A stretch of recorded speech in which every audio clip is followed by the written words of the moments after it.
ಕುಮಟಾ ಅರಣ್ಯ ವಿಭಾಗದ ಕಡ್ನೀರು ಗ್ರಾಮದಲ್ಲಿ ಕಾಡು ಹಂದಿಗಳ ಹಾವಳಿ ಹೆಚ್ಚಿದ್ದು, ರೈತ ಅಲ್ಬನ್ ಸೈಮನ್ ಗೋನ್ಸಾಲಿಸ್ವರ ತೋಟದಲ್ಲಿ ದಾಳಿ ನಡೆಸಿದ ಹಂದಿಗಳು 60ಕ್ಕೂ ಅಧಿಕ ಗಿಡಗಳನ್ನು ತಿಂದು ನಾಶಪಡಿಸಿವೆ.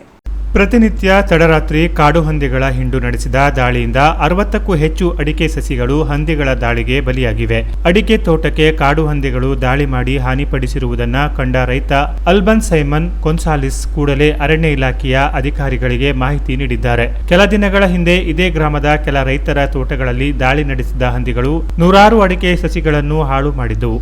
ರಾತ್ರಿ ಸಮಯದಲ್ಲಿ ತೋಟಕ್ಕೆ ಕಾಲಿಡುವ ಕಾಡು ಹಂದಿಗಳು ಬೆಳೆದು ನಿಂತ ಅಡಿಕೆ ಹಾಗೂ ಬಾಳೆ ಗಿಡಗಳನ್ನು ಮುರಿದು ಹಾಕುವುದು ರೈತರು ಸಂಕಷ್ಟ ಅನುಭವಿಸುವಂತಾಗಿದೆ. ಇತ್ತೀಚಿನ ದಿನದಲ್ಲಿ ಅಡಿಕೆ ಬೆಳೆಗೆ ಮತ್ತು ಅಡಿಕೆಗೆ ರೋಗದಿಂದ ನಷ್ಟ ಅನುಭವಿಸುವುದು ಒಂದೆಡೆಯಾದರೆ, ಫಸಲಿಗೆ ಬರುವ ಹಂತಗಳಲ್ಲಿರುವ ಅಡಿಕೆ ಗಿಡಗಳನ್ನು ಕಾಡು ಪ್ರಾಣಿಗಳು ತಿಂದು ಹಾಳು ಮಾಡುತ್ತಿವೆ. ಕಳೆದ 3 ವರ್ಷಗಳಿಂದ ಮಕ್ಕಳಂತೆ ಬೆಳೆಸಿರುವ ಗಿಡಗಳು ನಾಶವಾಗಿವೆ ಎಂದು ರೈತ ಅಲ್ಬನ್ ಸೈಮನ್ ಗೋನ್ಸಾಲಿಸ್ ಕಳವಳ ವ್ಯಕ್ತಪಡಿಸಿದ್ದಾರೆ.